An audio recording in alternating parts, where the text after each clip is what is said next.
Hey guys, I'm Anna, and today I'm going to show you how to fix Dasher mobile app not loading. So first of all, you need to head over to your device settings. From here, tap on the cellular option right over here. Once you're on this screen, you need to scroll down and search for the Dasher mobile app. And then make sure the toggle button right next to it is turned on, indicating that the app has internet access through your cellular connection. This should fix the Dasher mobile app loading issue. But if it doesn't, then you need to make sure you're running the latest version of the app. Open up App Store on your device, and then tap on this search icon in the bottom right corner. Then search for the Dasher mobile app. And if you see this update button right next to the app name, simply tap on it to make sure you're running the latest version of the app. But if you still encounter this issue, then you need to clear App Cache.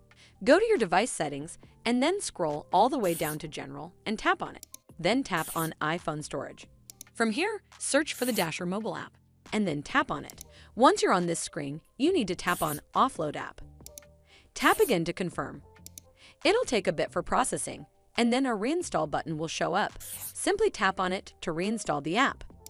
This should fix the issue, but if it doesn't, then you need to completely reinstall the app. Follow the on-screen instructions to navigate all the way to the app page.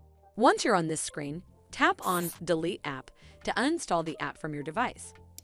Once uninstalled, you need to open up App Store and then search for the Dasher mobile app right over here in the search bar, and then click on this Get button to install it back on your device.